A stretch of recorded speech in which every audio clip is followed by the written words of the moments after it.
We're looking at the life of Isaac today in Genesis chapter 26. Abraham is dead. His sons have been born, and they've already done a number of things we saw in chapter 25. But now we return to Isaac, and he is the son of Abraham, and he goes down to in the area of the Philistines. And the Lord appeared to him, verse 2, and said, "Do not go down to Egypt. Stay in the land for which I tell you." So he doesn't want Isaac to do what Abraham did and go back down into Egypt where all sorts of mischief could happen. So he sojourned in the land in verse 3, "And I will be with you and bless you. For to you and your descendants I will give all these lands, and I will establish the oath which I swore to your father Abraham. I will multiply your descendants as the stars of heaven, and I will give your descendants all these lands, and by your descendants all the nations of the earth shall be blessed." And so the Abrahamic covenant once again is being given. We go later on to verse 24, and it's given in miniature once again. So this is, I believe, the sixth and seventh time in the book of Genesis when the Abrahamic covenant, at least in part, has been given to one of the patriarchs, Abraham and Isaac in particular at this point. So this is a big deal. But he learned an awful trick from his father Abraham. He's in the land of the Philistines now, and there's this king named Abimelech, which is probably a title rather than a proper name, kind of like Pharaoh in Egypt, because we find that same name earlier in Abraham's life. And remember, Abraham, in order to protect himself, told everybody that Sarah was his sister, so they would leave him alone, and they would take Sarah into their harem and so forth, even though God protected him. Well, here we have Isaac doing the exact same thing, the exact same trick. He learned some bad stuff from his father. As good as his father was, that certainly wasn't what he should have been doing. But apparently, she wasn't taken into the harem exactly. Verse 8, Abimelech saw Isaac caressing his wife one day, looking out the window. Not sure how that happened.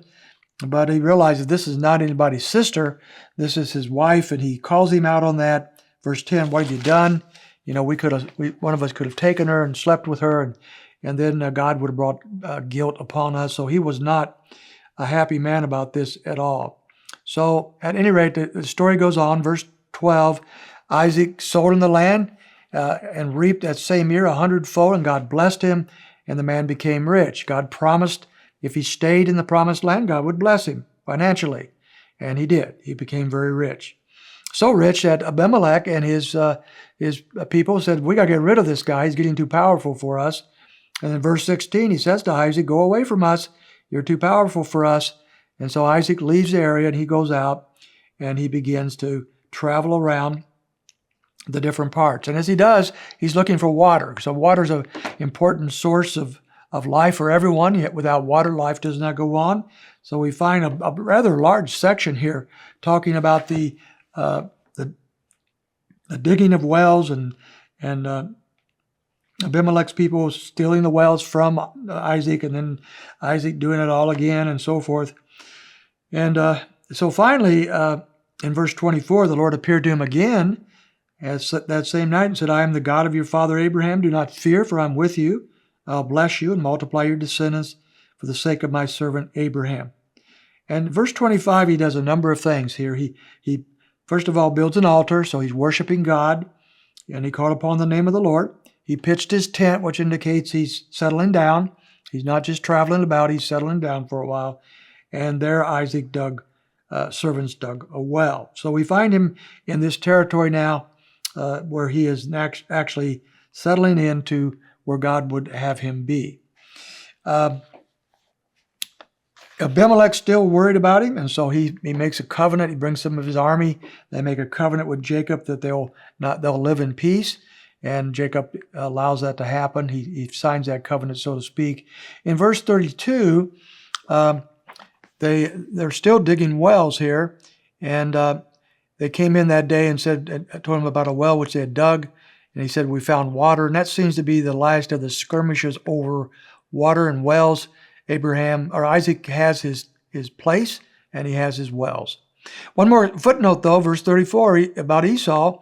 Esau was 40 years old when he married Judith, the daughter of Bera the Hittite, and Basemath, the daughter of Elon the Hittite, and they brought grief to Isaac and Rebekah. So now Esau, ever the rebel, marries two Hittite women. These are pagan women. They don't worship Jehovah.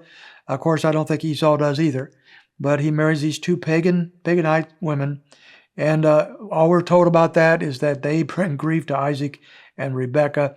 So we have this in-law issue heating up right there in the life of the Holy Family, of this family of promise. So they're not exempt from those kind of problems either. So we'll pick up now Jacob's more about Jacob's life as we move into latter parts of Genesis, starting with chapter 27. We hope you're keeping up with your reading and following along with us. I know if you are, I know you're receiving much blessings from him.